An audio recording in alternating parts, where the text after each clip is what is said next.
go. So I'm just sitting here rocking away to the music, Yeah. as I usually do. Yeah. Yes. What's new, What a Linda? week, what a week. What's new? What's new in Down Under? I got a delivery from Santa Claus today. Did you? And funny thing that when it arrived, it didn't just come to me from Santa. It got actually redirected through Australian Border Force. Obviously, they don't trust thank you, Santa. Mike.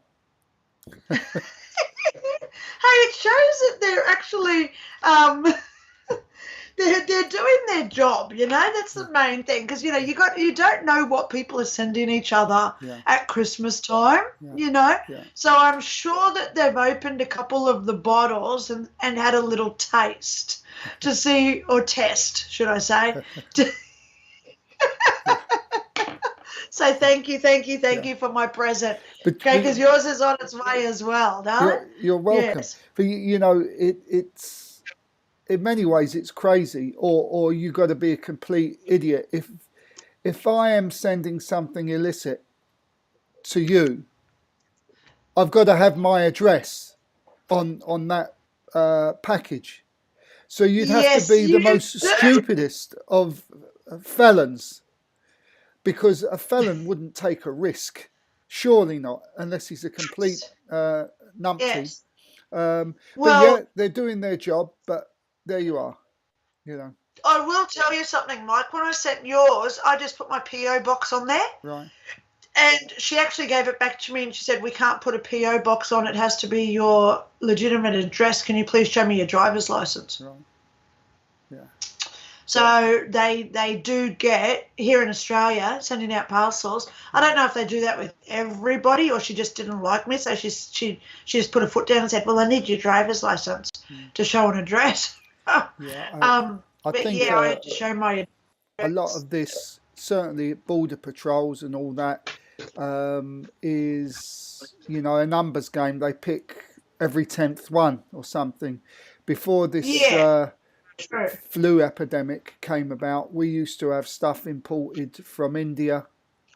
Really had no problems at all. Sometimes we didn't even have to pay the duty.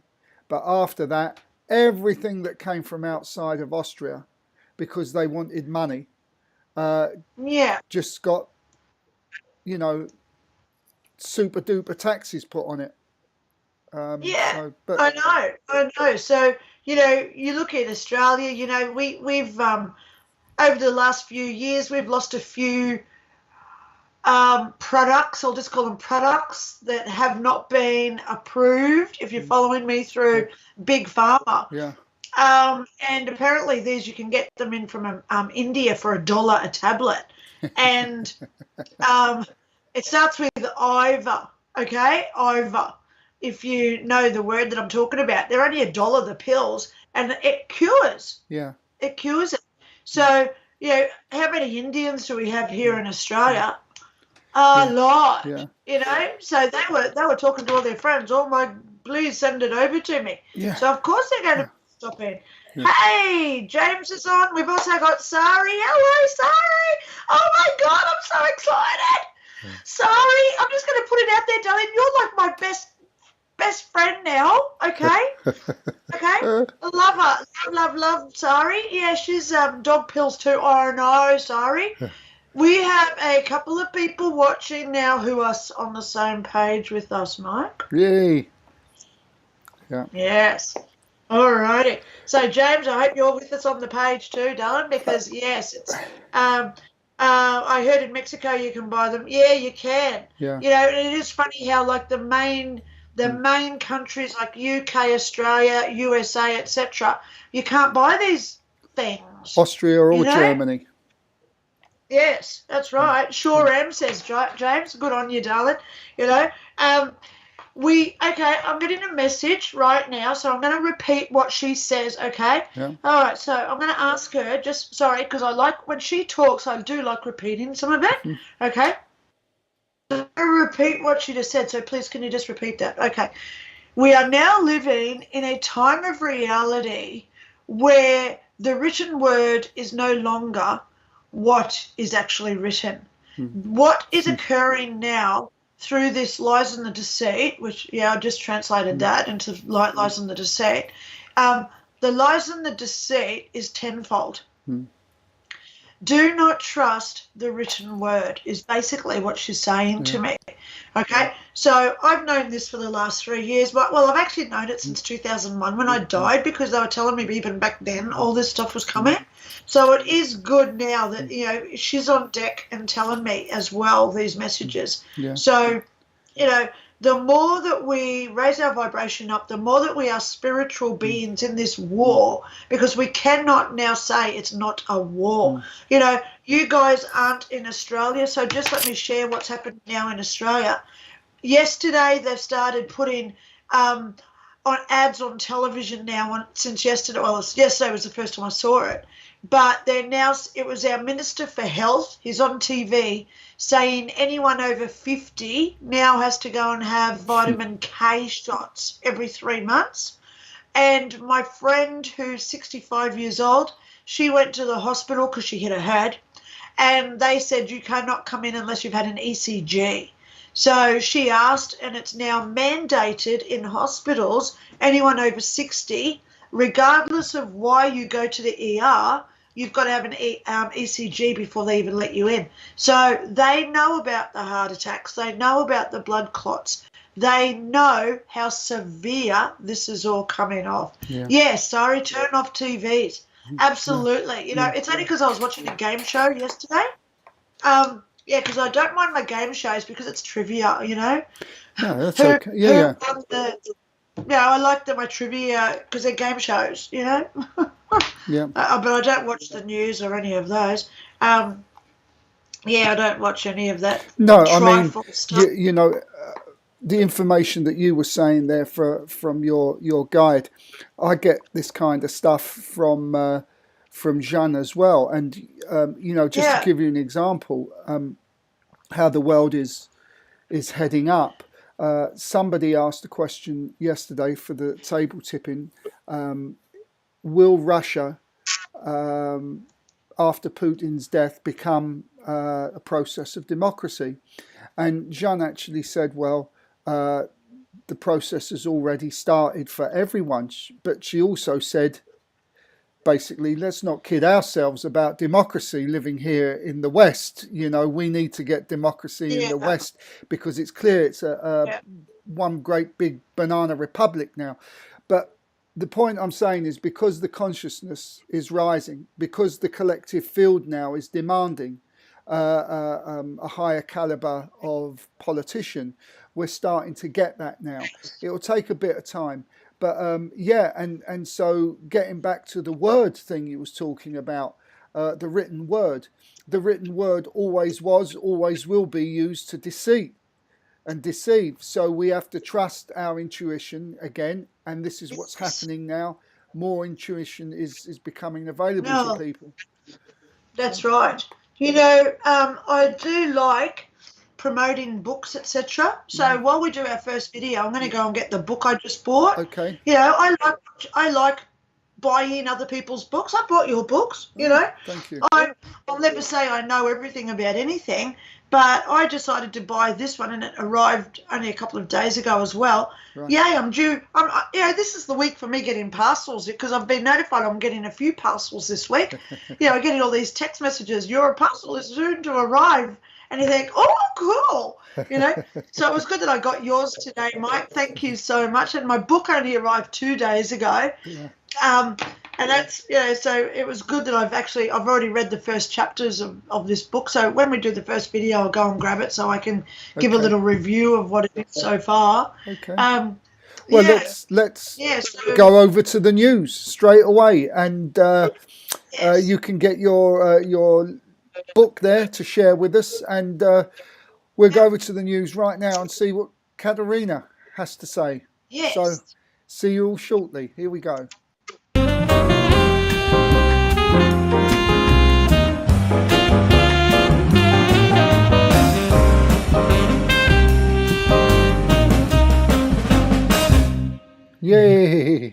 Round two, second attempt, and you can buy the bloopers at Christmas for a Christmas special. There you go, holly So, jolly. well, we're taking a little trip, not a million miles away from you, down in Peru. I think we're going to, are we? Yes, where it was discovered that a warrior had a successful head injury surgery. But here's the kicker, it's over 2,000 years old. So in the Museum of Osteontology, I believe it's called, in Oklahoma, New York, in Oklahoma, there is these skull of this warrior over 2,000 years old with a metal implant in his head. And researchers have discovered that not only did he survive the surgery, but he survived afterwards. So it's a successful head injury operation over 2,000 years ago. Makes you really question what we know about our history. And Well, it does tell us two things here. That first of all, the ancient technology and the medicines were most likely a lot more advanced than what they are today. And secondly, that skull is not strictly speaking humanoid. So it is believed that around about, let's say, the time of the Egyptians when they built the pyramids, that the demigods intermixed with the humans and had children, and these children had these elongated skulls. So this is all beginning to come out now, like the stories about giants existing. And it's all slowly being revealed. But yeah, these skulls are not, strictly speaking, humanoid. You see the queens and the princesses with their big head bandanas or whatever they wear. And when you turn those statues to the side, which they've done with 3D imagery, it's exactly the same skull there. So that guy there, it is believed, is the son of a demigod and a human mating, and he's the result. how neat. Yeah. How neat. Yeah. See? Yeah. All the answers are beneath our feet, right? Just dig them up. Can you turn to the side so we can see the shape of your head, Katerina? Just to make... Oh, you're humanoid. You're okay. Okay. What's next on the list? Now we go to Hunatana in Peru, which is the city where there's that famous statue of Jesus overlooking the city. And there is the myth there of a bull. Yanakuchu, I believe is how you pronounce it. It's thought to be that this bull of huge proportion was the cause of the demise of this city. It was always flooding and so on. So people believe that it lived at the bottom of a lake. And in order to appease this bull, one woman who was advanced in years and of ill health plunged herself into this lake to appease the bull's ravenous appetite. And for years, people noticed that there wasn't any flooding, but then there was flooding again. So they believed that the bull got loose from his chains, which were thought to be created by this woman's sacrifice underneath the water. So yeah, I mean, it's actually a very kind way that you put an old person. How you say an old person was, what did she do? Jump in the water, was it? Yes. Yeah. Very kind of her. Yeah, I mean, I wonder how much is truth and how much is legend with these things, because we pretty much know that history is a lie these days. So, and we pretty much know what they can do in the science labs with regards cloning and interbreeding, who's to say they couldn't do it back then? Very true. Yeah, yeah. Very true. So, okay, super duper. Final story. Final story is one in the Amazon, the woods of the forest of Peru. There is a Tuchni, which is a spirit of some sorts of a man who was full of hatred and darkness. And so when he crossed over, he's said to be haunting the woods. So if you enter the woods and you hear him whistling, hence the tune in his name, Tunchi, they say that that is a mark of death. The person that hears the whistling will vanish. So if you hear whistling in the Amazon, run to safety. Yeah, another legend, or is it fact? Because, like for example, I grew up believing that the Tokolosh man or the Tokoloshi man, which is similar to this but in Africa, was fictitious. But the South Africans actually do believe in this. And there was a song in the 70s by John Congo called Tokolosh Man. And it was, the words were, raise your bed up high and praise into the sky. Close the window, close the door, makes no difference if you're rich or poor. And they used to put the bed up on stilts so the Tokolosh Man couldn't grab you. And I've seen, the reason I say this is because I've seen people who believe they've been possessed by a Tokolosh man. Wow. So maybe that's something we can do up and coming.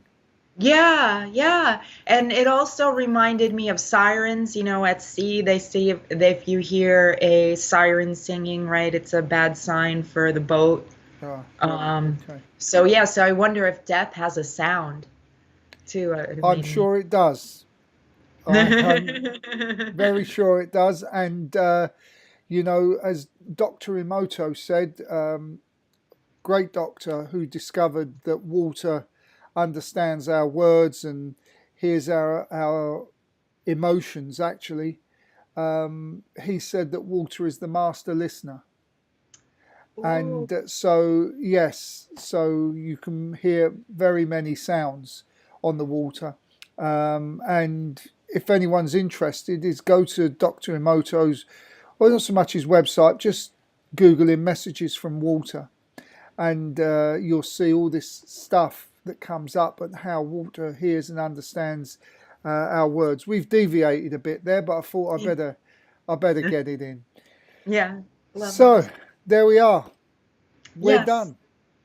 We're done. So until the next time, stay curious, my friends.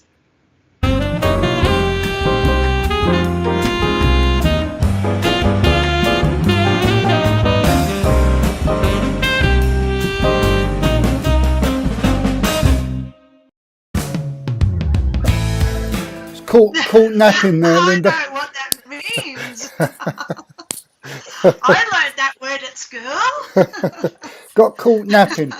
So there we are. So you was away for most of the news, but it's quite interesting. You know, we got through the elongated skulls, you know, that you see from the Egyptians, and you know, it's clear that these are not strictly human. These people, it's believed they're the sons and daughters of interbreeding between the demigods and humans that occurred many years ago. So, and actually you still see, I think, you know, in parts of, what country is it? Somalia, I think. There's still many people you see with the elongated heads. So, elongated skulls, excuse me. So this is a very fascinating subject because really, you know, I think there's more than just humans living on this on this planet. Well, funny thing, Mike, you know, what I love about, we've got Katerina doing her stories, the ones that you share, etc. It is interesting how they all piece together sometimes, okay? Yeah. A couple of stories there that Katerina just said really do meld together. Yeah. I'm actually watching a show on Netflix at the moment. It's called Ancient Apocalypse. Right. Ancient Apocalypse. The reason why I found it is because I got this email from Netflix saying that it's one of the most controversial shows and that they're trying to get it taken down. So the guy who's doing this show, if you've got Netflix, it's called Ancient Apocalypse. It's about eight different episodes.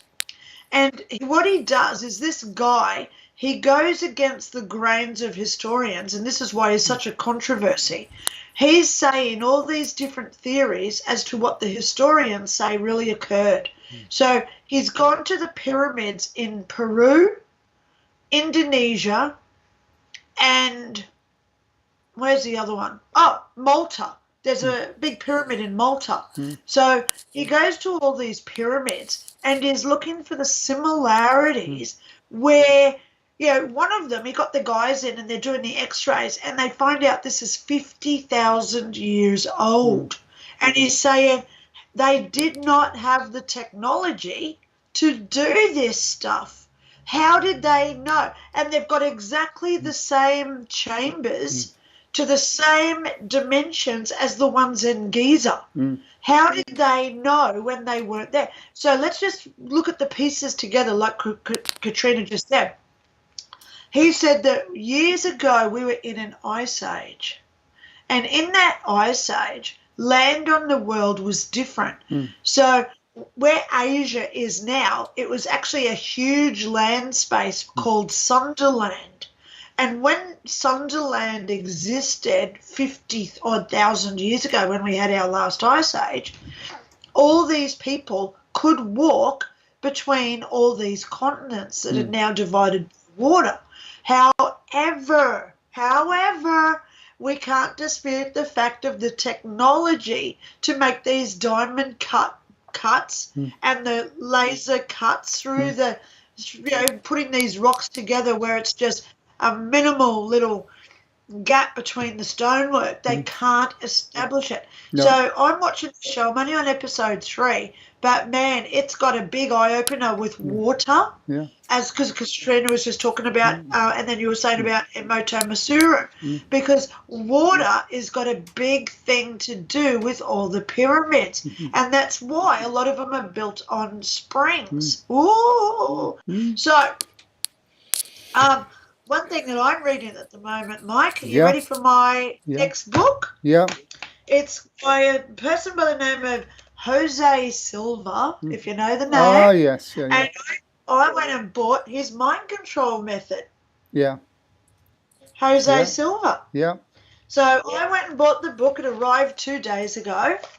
So, yes, I'm only up to, oh, my God, I've got to be just so... Hang on, I've read that one, and I've read that one. Okay, so I'm up to here. Dynamic, so I'm up to chapter 4, so I'm that far through it. This is how much I've read of it, because I only got it 2 days ago. But I want to see what this guy's saying about mind control. It's how to bring things, so it's all law of attraction stuff, obviously. But I want to do the experiments because I'm a psychic, and hello, if there's anyone that's going to be able to make this stuff happen, it's me, right? Whether it's abundance or wealth or better loving relationships or whatever that we put our mind to.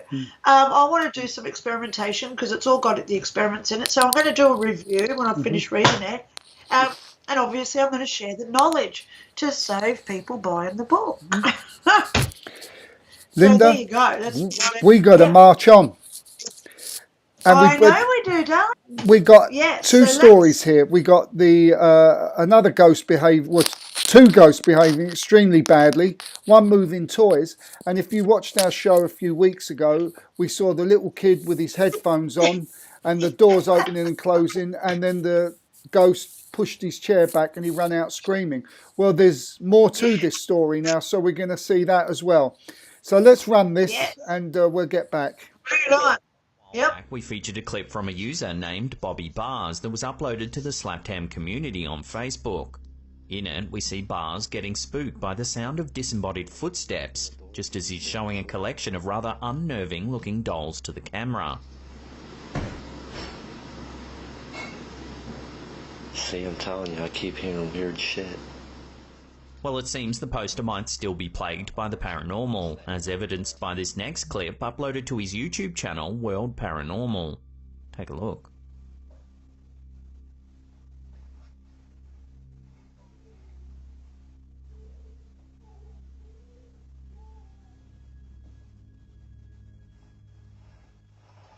Everything seems normal for the first few seconds. That is until we see the toy car begin to roll forwards, seemingly all by itself.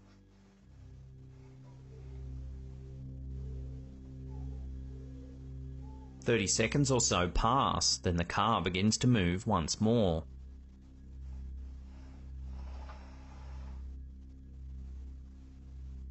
Suddenly, a stuffed teddy bear falls out of the doll's house as well.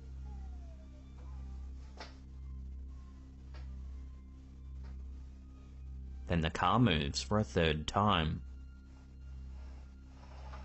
This is shortly followed by the ball, which begins to rock back and forth as if touched by some sort of unseen force.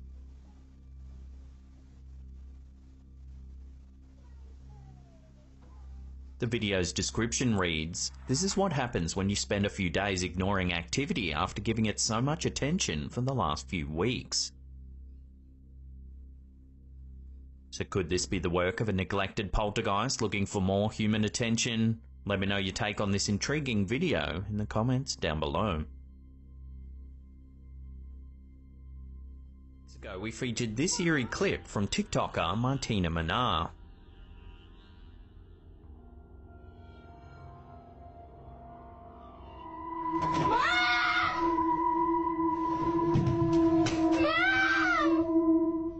Well, it seems this alleged haunting is a little deeper and darker than we first thought.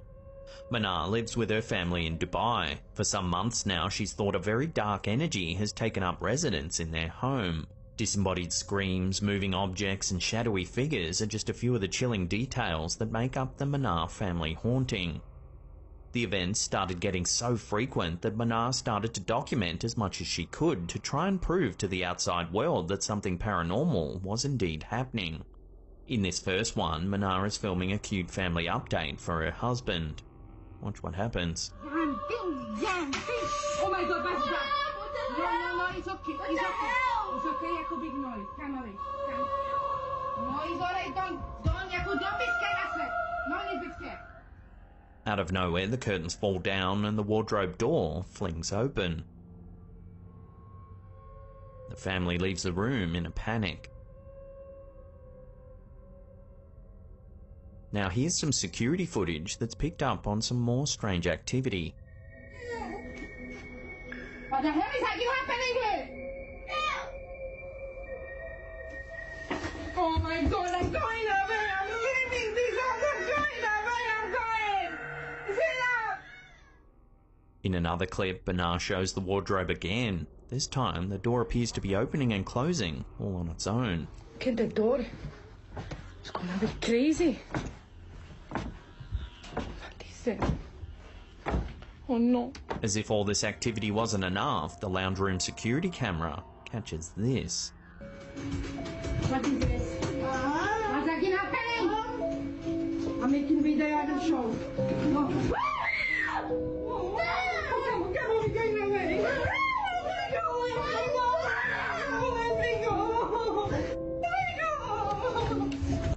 Watching that again, the door begins to bang.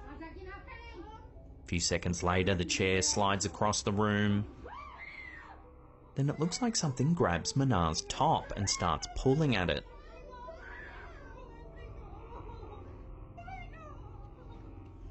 So could this family really be haunted? Some viewers think the footage is a little over the top, suggesting wires and camera tricks are being used to pull in those much sought after views. This is an ongoing saga and one we'll continue to keep an eye on. As always, I'll put links for you to check them out in the description box down below.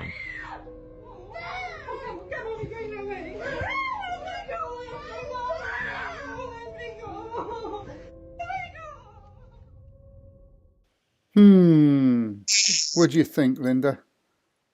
Ooh. Oh, pull up a chair, Mike. All right, first one. Yeah. I'm going to actually say I like that first footage Mm-hmm. because the direction of the car is different to the doll, which is different to the ball. Right. One of the hardest things to get to move is actually balls because they're spherical. They don't have edges. So it's hard to get them to roll, whereas something you can put a string and just pull it across. So it's hard with ball to act. Balls are the hardest things to make move, okay? Mm-hmm. So I really do like that first footage because there's a ball in there that's rolling around. Mm-hmm. Unless, of course, they've got a fan or something that could be air pushing it, okay? This second one, are you ready? Mm-hmm. I believe, now that we've seen first bit last week or the week before, and now that we're seeing this boy again, are you aware that that boy was in every piece of footage? So there's a couple of options that I want to go there with here.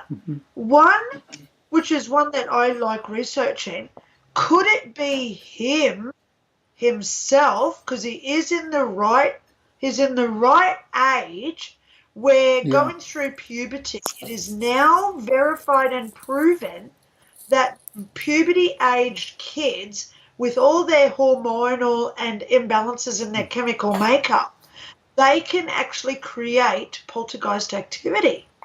Right. So that could it be him that's doing this, or is it something that's attached to him specifically because it knows of the age and that at that imbalance? So either way, I would be studying that boy.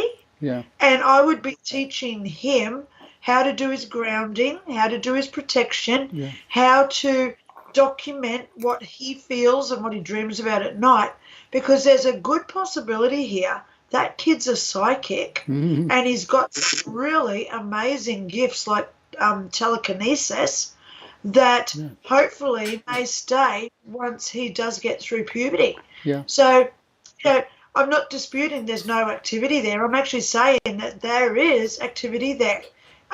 Too many video games. Who just said that one? James. James. True.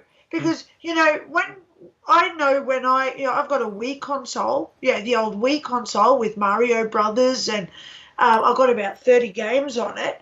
But I know that when I play like Lego Batman, because that's one that we've got, and Lego Indiana Jones, where you're shooting up things and you've got to kill things to get points, we get that euphoric feeling of doing bad things. So if this kid is playing computer games constantly, yes, James, some of those games are extremely scary. So it gets that emotional increase of our emotions occurring, that energy, because emotions are energy. So when we get that pent-up feeling of that emotion, of course, I know me personally, when I'm sad, I blow up light bulbs. That's something I do. So I don't like getting sad because I don't like blowing up light bulbs and other electrical stuff, because I know when I'm sad, I can go into one room and a light bulb will blow. And I walk into another room and I'll hear the toaster clicking, that sort of stuff. So I know that I do affect electricity, which is, again, energy being affected by our emotions. So I've got a feeling that kid's actually quite a big psychic. So, I hope his parent, oh, my God, something just hit me on the head just then. Oh, my God. That was a bug. That bug just hit me on the head. I don't know if you saw that. No. But, Linda, also, you quite rightly, like you're saying, you watch too many video games, you start creating an energy that you can bring into your house. The example of this is I mention all the time, you watch too many horror films late at night. It's not very long after you won't feel at home alone. for too long after you Um, start watching them. Yeah. So Can I just interrupt yeah, because something just happened? yeah, I found the bug. It's down on the ground. I've got a bug. yeah. Look at that. Sorry, he just hit me in the head, so now I've just picked him up to make sure that he's all right. Yeah, Bugs do come to me, Mike, and that was just funny because I heard him hit me on the head, so I've just like flicked him away. So I just wanted, he's crawling up my arm now. Look, he's on my arm now. yeah. Oh, me and bugs, mate. Something I just want to go there because I was going to talk about it at some point during this show anyway. So I'll just talk about. I just want to get him off me. Come on, go somewhere. Go into my pen, will you? Oh, they just stick on me. Okay, Yeah. bugs like me. Today it was brought to my attention again that insects like come into me when they're about to die. Today I had a gecko lizard. Poor little thing. I put him outside and he has died now, this gecko. He was about this long. I've still got him. Look, here he is now. He's still crawling on me. So yeah, this poor little gecko died today. So yeah, I don't know if I'm like an angel of death or something, but it is amazing just how many insects and stuff do come to me when they're scared or about to die. You know, so I was going to mention that tonight at some point because it is paranormal. Yeah, now I've got look. He's not scared of me. Oh, hey, get off me. He's still on me. Look, he's still here. I'm just going to hold him for a while. He's such a cute little insect. Right. Get off me. Oh, look, he's on this one now. Here he is. All right, so Linda, there you go, guys. Insects like let's me. Yeah, move let's go on. to the next video. We've got 3 short time slip stories, which I And they're found good quite ones too. interesting. Yeah, so let's have a quick fly over there. Anne May. Mrs. Anne May was a school teacher from Norwich in northwest England, and at the time the incident was in Inverness in the Scottish Highlands with her husband. They were studying the Bronze Age clover cairns on the eastern side of the River Nairn. When they'd finished studying the cairns, Anne May decided to take a rest against one of the stones, and suddenly a strange feeling came over her, and when she looked up, she saw a group of men that appeared to be dressed from the past. They had long dark hair and wore rough tunics with cross-gartered trousers that crossed at the ankle to the knee. Mrs. May could only look on in amazement as they dragged one of the big standing stones into an allocated place in the circle. But when a group of tourists suddenly walked into the site, the group of men suddenly vanished and she was returned to the present. Joan Foreman. Author Joan Foreman was visiting Haddon Hall, Derbyshire in the East Midlands of England and came upon a stone courtyard where 4 children were playing. The oldest of the children was a girl who looked to be about 10 years old, with shoulder-length fair hair. She was wearing a grey-green silk dress with a lace collar and a Dutch-style hat. When Joan first arrived at the scene, the girl had her back to her, but then she suddenly turned around to face her, and she could see a distinctive face. The girl had a wide jaw with a small upturned nose. As Joan moved closer to the girls, they suddenly vanished. It appears that the act of moving towards the girls had cut some sort of current between them, which had allowed Joan to be able to see them in her time. Joan then walked into the hall to look at the various paintings on the walls to see if she could identify the girl in any of the paintings. As she walked along, she finally came upon a portrait of a young girl titled Lady Grace Manners, wearing the same dress with lace collar and the distinctive Dutch hat. When Joan made inquiries, she found that Lady Grace Manners had been associated with Haddon Hall many centuries ago. Lady Grace Manners' father was the Duke of Rutland. Had Joan Foreman come upon a sudden time slip? Edna's hand. In 1920, Louise Hand was 9 years old and was playing in front of her grandmother's cottage in Bury, Lancashire, northwest England. Louise then ran inside her grandmother's cottage to get some refreshment and found that the furniture had changed and the cottage was older looking. The door to the kitchen was no longer there and the insides were extremely quiet and dark. Louise immediately thought she'd run into the wrong cottage. She then quickly ran out to check if she was in the right place and found that she was, and then ran back inside, only to be confronted with the same surroundings. Totally confused, she ran outside and continued to play with the other children. It was not until she spent some considerable time playing outside with the other children that she dared to re-enter her grandmother's cottage. She approached the cottage with trepidation and upon entering found that things were back to normal.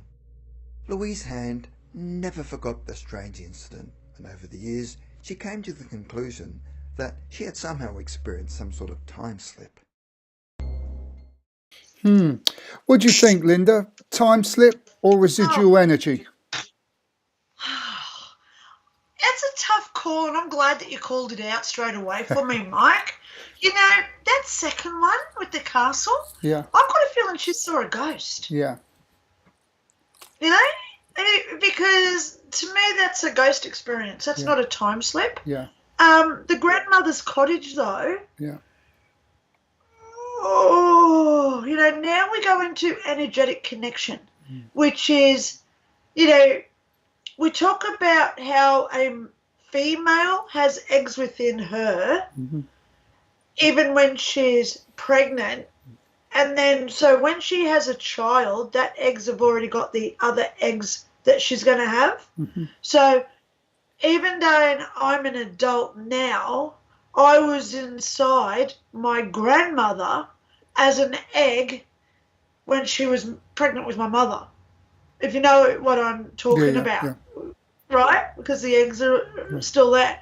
So how would you know that this isn't some sort of genetic DNA sort of memory? You know, there's a lot of research now going scientifically into genetic memories, like past life events where we've got the DNA of our forefathers and ancestors. You know, is this a possible or plausible explanation for what happened to this girl? Then you've just got the fact that she's so connected to her grandmother that she is seeing her grandmother's memories in the house. How do we know? But either way, I'm not disputing again that it occurred, because I do believe it, because I've seen some weird stuff in my life, you know. Yeah, and I guess at the end of the day, how important is it to really, really know? Is it enough to know that you saw what you saw? And the reason for it is purely secondary, I think. So, yeah. Yeah. You know, but, you know, it would be nice to prove this scientifically. However, do we, you know, like in my book, Psychics Explained, and so I'm going to plug it again because it's just out, you know. If anyone wants a copy, please contact me and I'll get it over to you. But in Psychics Explained, I do go into the scientific theories. You know, I talk about thermodynamics. I talk about nuclear fusion. And I talk about bilocation, which would suggest a possible theory as to why time slips occur. So, you know, there is research being done on it, but do we really want to know how this happens? Because obviously in the wrong hands, we all know what happens with psychic abilities when it gets into the wrong hands. Look at any Marvel or DC movie, you know. Look at politics today.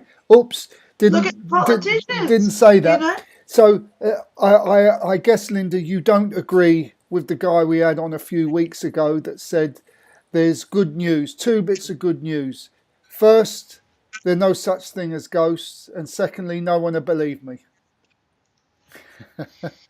I honestly believe that this guy, and I'm going to be honest here, Mike, I believe that he, in his younger years, so this is psychology, because I've studied psychology, like CBT qualifications that I've got, cognitive behavior therapy, that's what CBT.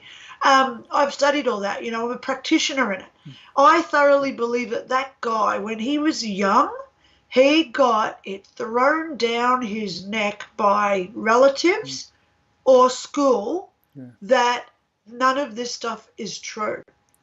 He has absolutely now vehemently denied even the slightest chance that this stuff occurs due to a hatred that he himself has created on other people's beliefs of this phenomenon. Yeah. That's what I personally believe, because he is just not open at all to being receptive or aware of psychic abilities when they do occur. I think you pointed out, by doing a bit of research, he's a magician and illusionist anyway. So, yeah. Anyway. Well, talking about illusionists, let's go there. Sari has just commented about Aleister Crowley. Yeah. You know, I love researching him. There's a lot of theories to say that he is Barbara Bush's dad, which would suggest a lot of reasons why the Bushes were doing what they were doing. Yeah. You know, you look at Aleister Crowley next to Barbara Bush, and they've done overlays, and it's exactly the same person. Ugh.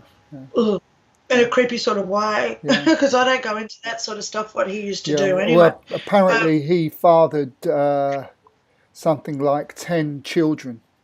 And, well, there is one famous pop star who could very well be the son of Aleister Crowley. Is it a son? I was thinking a female. No, definitely. So what's this guy's initials? Well, he goes under the initials of PM. I don't know who you're talking about. Best you don't. I'll tell you off air. Yeah, true. So I like it when we talk there, Mike. Sorry, let's guys. go. Mike and I do have some good stuff, chats after the show and before the shows. All right, so let's get past that. Now we're going over to look at the angel spies or spy angels. Yeah. Twist on a theme. And this lady who we're going to tell this story, she was a bad girl. Put in prison by her own admission. And they even had to put her in isolation cell because she was a really bad person. And it all turned around for her. So let's run this. And while we're running this, my beautiful little puddy cat has just come down for something to eat, who's not very well. So here we go. Yeah.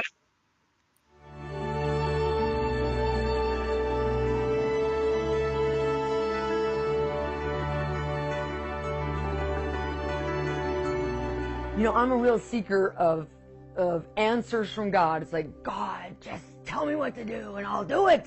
You know, so I'll have a problem or a situation and I'll be like, okay, just give me the path, give me the strategy. Tell me how to do it step by step and I'll take care of it. Well, that's been my continual cry for years, and God would always answer me. Well, I started getting into more complicated situations. I needed more complicated answers. And so I remember one night, God began to speak to me, and he said, I want you to call for the spies. And I'm like, the spies? What is that? Right? I'm like, well, what does that mean? So I went into the Bible, and I put in the word spies. And I came across a scripture in Numbers 21.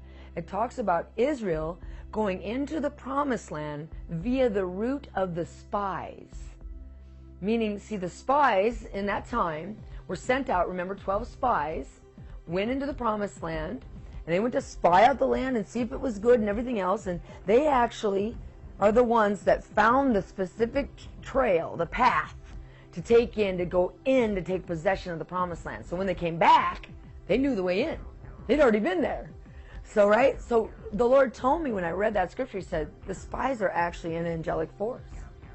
And they come when you call for them, and then you release them. They come, and then they go out, and they find the route, the specific way you need to go in to get into your promised land. And then they come back, and they release the directions to you.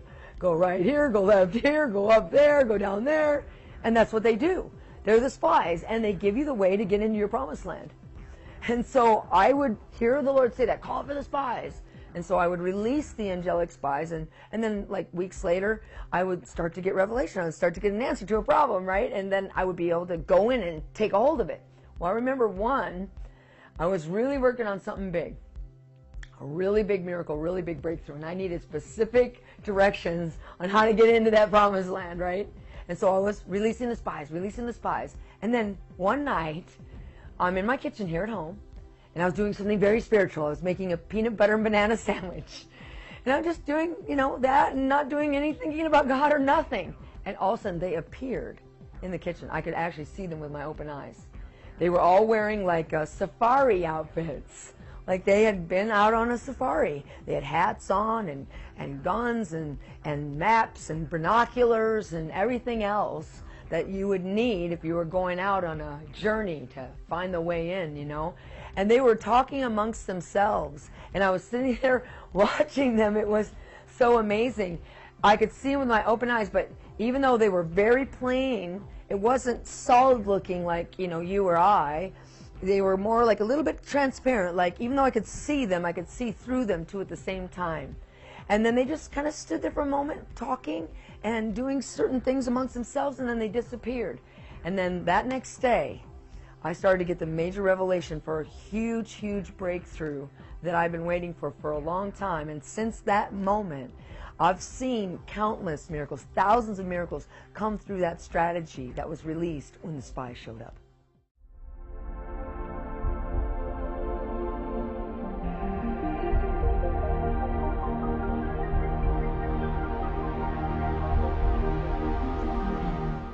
So there we go.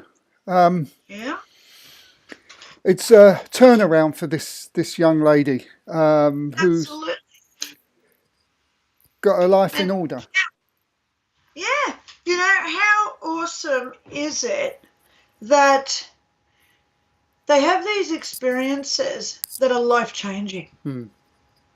So, you know, one thing that I get asked a lot, Mike, you know, my heart bleeds for people. They contact me and they say, I don't deserve to live better than I do, because they've just got no self-worth, or they don't respect what they're going through. You know, it breaks my heart when people contact me and say, you know, I don't have a purpose anymore. But then you've got stories like this where you find out the history of the person, where they've been horribly, horribly treated and they've gone through horrible, horrible experiences in their lives. But they are still watching us. Yeah. They still love us unconditionally, and they don't judge anything we do here.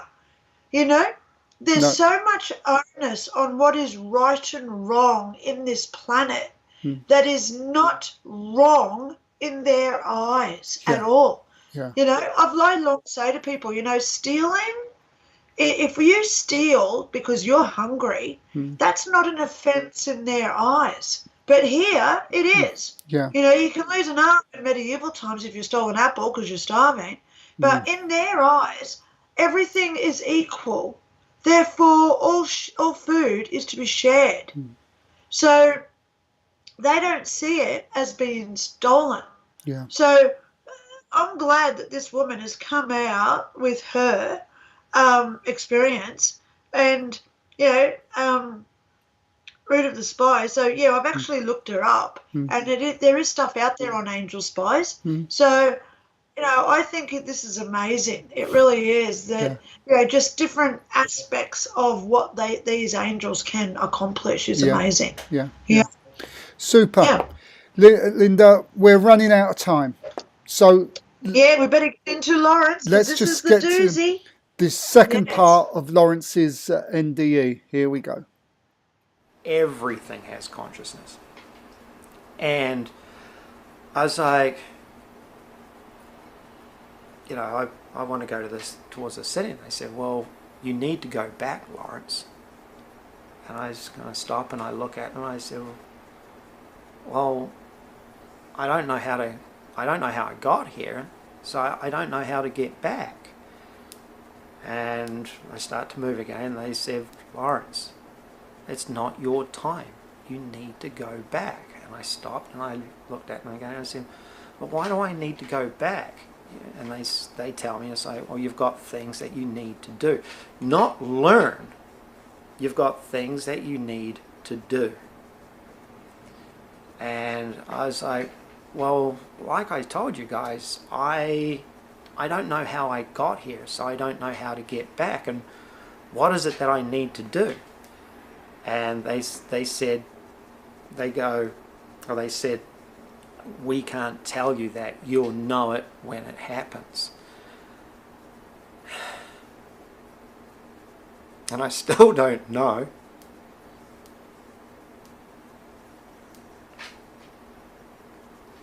Sorry.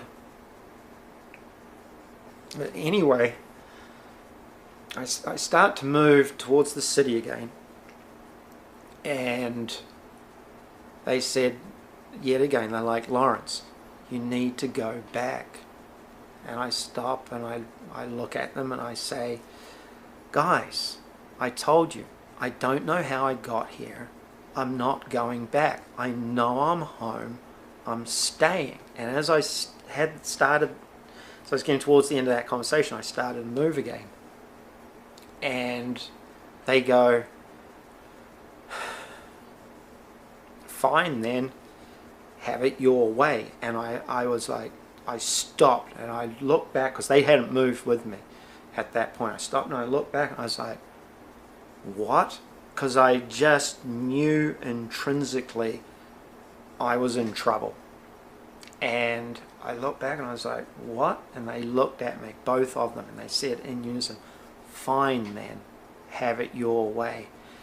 And right at that point, this massive, massive hand grabbed me from behind. Massive hand. And all those feelings of love and peace and tranquility and safety, all these incredible feelings that you have on the other side just went, I can't tell you, 1,000-fold, 10,000-fold. They just went through the roof. And I was just like, oh shit. And that energy flowed through every part of my being. But the other thing that flowed through me was the power of that hand. The power was something that I've never experienced and will never experience here on this planet. It's the power that you know that if God, creation, wanted us gone, it'd be like that. Fine, you're done. Done with you guys. And as I'm just taking this in, it's just every part of my being just is experiencing this. I'm tipped over, and as I'm tipped over, everything just washes away. And I am just railed back into my body.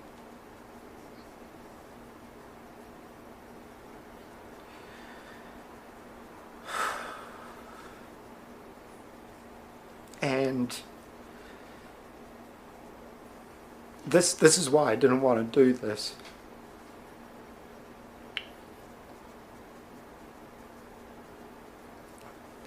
Just brutal. It's just been brutal. What people don't understand is once you have experienced that, anything that happens here traumatically for me, because I know God's love now, because I know what that feels like, because of that experience, when people are horrible, nasty, vindictive, the stuff that people say to me is 1,000-fold, because I know what God's love is on this side of the spectrum. I know.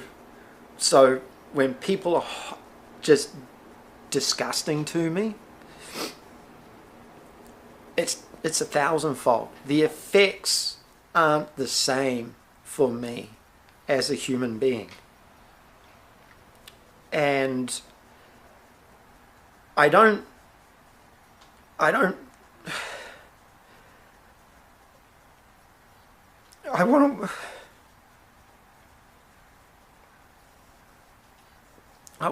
people to experience that.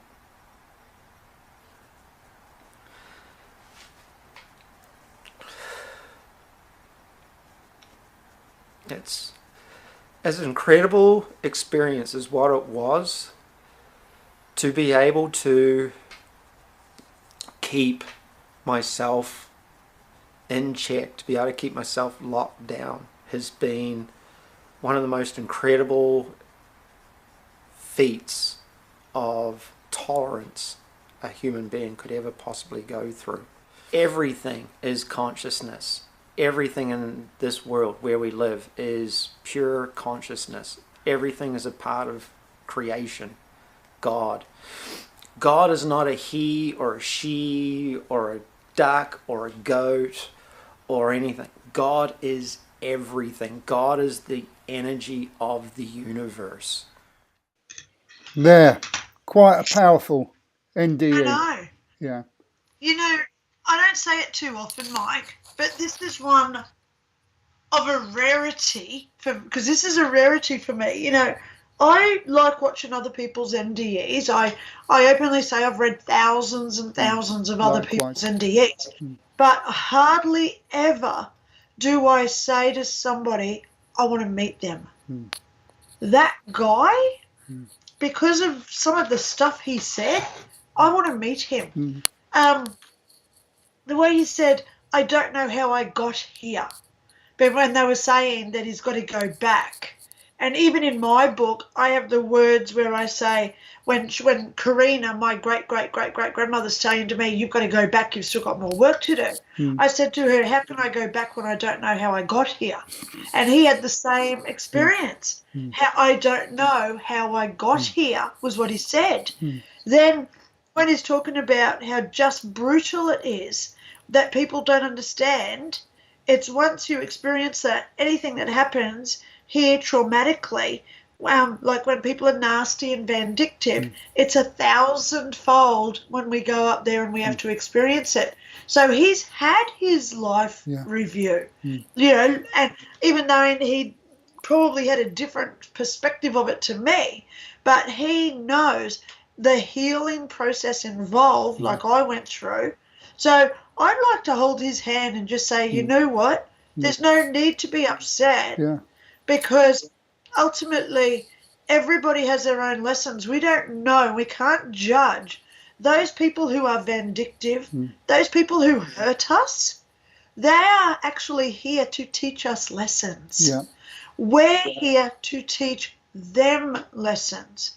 So unless there were nasty people out there, how can we ever learn our lessons? How can we learn how to truly love someone unless they're being nasty to us? So, unless we've been hurt, you know? So I would like to meet him just to give him some clarity on what he says, you know? Because it's a very rare situation for me to say, I want to meet that person who had that NDE, you know, because I feel that there is a need where he just needs that little tweak with his perspective as well to understand. I mean, now why he says that. He, as far as I know, is living in New Zealand, but is that Australian or New Zealand accent? Bit of both. If he's New Zealand, it's still, well, darling, you know, you look at New Zealand on the map, it's not next door. No, that's it's still what I mean. a 5-hour flight. You know? You can't get in your little rowboat tinny and just row there. No. It's a 5-hour flight to New Zealand. Jesus. You know? That's what people don't realise with the size of Australia. You know, we're huge. And that's 5 hours from your neck of the woods. If you're over the other side of Australia in the northwest, what is it, about a 9-hour flight? 10-hour flight? Yeah, from it, well, Perth from Australia, that you're looking at about a 9-hour flight. You know, I can fly to Japan for the same distance. And that's at the top of Asia for the same distance, because I've flown to Japan a few times. But, so... A quick question for you. Hang on, we've got a few things here. Sari's asking, can you really learn... Yeah? Yeah. Can you really learn to love without having an NDE? Of course you can. That's why I'm trying to show people. You know, I was actually talking to my daughter tonight, right? I was having a chat with my daughter because we have some really in-depth conversations, my daughter and I. And she was saying, Mum, you know, you haven't had many views on this one video, because she watches my videos. She said, you didn't get very many videos on that. Are you upset that you didn't get very many videos on views on it? I said to her, you know, this is really good for her to learn this. I said, darling, I don't care if I don't get any views on my videos, because the fact is, the person who that video was for as a message, they might not have watched it yet. Yeah. And I said, the reason why I do my work, I'm not here to get thousands and thousands of influential, you know, the influencer type views, like millions and millions. I want to teach the specific person who's got that specific question that I've got the answer to. So, you know, and I told my daughter, you know, I went to the library. I did a session at the library this day. I actually advertised that I was doing an NDE talk there. And I was sitting there for 3 hours in the 4-hour session that I had the library booked. 3 hours, a lady walked in. So it was like an hour before the end. Yeah. And I said, you know, she came in and she said, I am so angry that I'm going to see my ex-husband again when he passes. And I said to her, why are you going to be angry with him? You're actually going to run up to him and give him thanks and praise. Yeah. And she could not fathom. She ended up getting up and walking out because she was so in that depth of hatred for a person that she could not understand unconditional love. And so now I understand. I had to sit there for 3 hours, just sitting at the library waiting for people to walk in the room before she came in.